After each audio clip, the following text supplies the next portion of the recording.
Junior doctor rape and murder వ్యవహారంలో బెంగాల్ ప్రభుత్వం తీరును తీవ్రంగా తప్పుపట్టింది సుప్రీంకోర్టు. జూడాపై రేప్ అండ్ మర్డర్ జరిగితే సూసైడ్ అని ఎలా చెప్పారంటూ ప్రశ్నించింది. పనిచేసే చోట మహిళల భద్రత కోసం 10 మందితో నేషనల్ టాస్క్ ఫోర్స్ ను ఏర్పాటు చేసింది. నిరసనలో పాల్గొంటున్న డాక్టర్లు ఆందోళనలు విరమించి విధుల్లో చేరాలని చెప్పింది సుప్రీం ధర్మాసనం.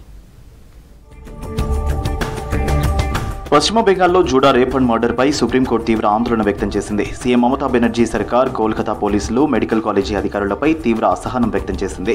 ఆర్జికర్ మెడికల్ కాలేజీ ప్రిన్సిపల్ తీరును తప్పుపట్టింది. జూడాపై రేప్ అండ్ మర్డర్ జరిగితే సూసైడ్ అని ఎలా చెప్పారంటూ ప్రశ్నించింది. దేశంలో డాక్టర్ల భద్రతపై సీజేఐ నేతృత్వంలోని జస్టిస్ జేబీ పార్దివాలా, మనోజ్ మిశ్రాల త్రిసభ్య ధర్మాసనం ఆందోళన వ్యక్తం చేసింది.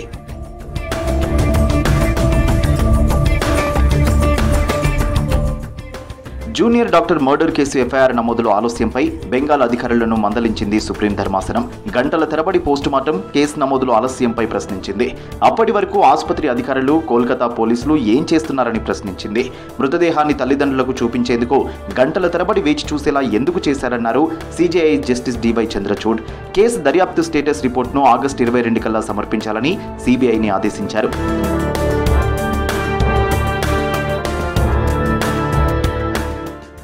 మహిళలకు పనిచేసే చోట భద్రత లేకపోతే వారికి సమానత్వం లేనట్లేనంది సుప్రీం ధర్మాసనం. జూనియర్ డాక్టర్లకు పని ప్రదేశంలో భద్రతపై ప్రోటోకాల్ రూపొందించాల్సిన అవసరం ఉందంది. మరో అత్యాచారమో, హత్యో జరిగే వరకు వేచి చూడకుండా త్వరితగతిన మార్పులు తేవాలని సూచించింది. దీనికోసం 10 మందితో జాతీయ టాస్క్ ఫోర్స్ను ఏర్పాటు చేసింది సుప్రీం ధర్మాసనం. డాక్టర్ల భద్రతకు తీసుకోవాల్సిన చర్యలపై 3 వారాల్లోగా మధ్యంతర నివేదిక ఇవ్వాలని కమిటీని ఆదేశించింది కోర్టు. జూడా మర్డర్కు నిరసనగా ఆందోళన చేస్తున్న వారిపై బెంగాల్ ప్రభుత్వం వ్యవహరించిన తీరును కోర్టు తీవ్రంగా తప్పుపట్టింది. క్రైమ్ సీన్ను రక్షించడం, శాంతి భద్రతలను కాపాడాల్సిన బాధ్యత రాష్ట్ర ప్రభుత్వానిదేనంది. తదుపరి విచారణను ఆగస్టు 22కు వాయిదా వేసింది సుప్రీం ధర్మాసనం.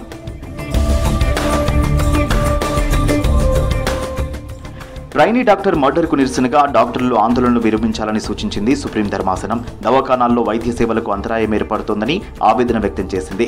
రోగులు తీవ్రంగా ఇబ్బంది పడుతున్నారని, డాక్టర్లు వెంటనే సమ్మె విరమించి విధుల్లో చేరాలంది సుప్రీంకోర్టు. జూనియర్ డాక్టర్ రేప్ అండ్ మర్డర్కు నిరసనగా జరుగుతున్న ఆందోళనను విరమిస్తున్నట్లు రెసిడెంట్ డాక్టర్స్ అసోసియేషన్ తెలిపింది. కేంద్ర ప్రభుత్వం తమ డిమాండ్లకు ఆమోదం తెలిపిందన్నారు. దీంతో దేశంలోని రెసిడెంట్ డాక్టర్లంతా విధులకు హాజరు కానున్నట్లు తెలిపింది ఫోర్డా.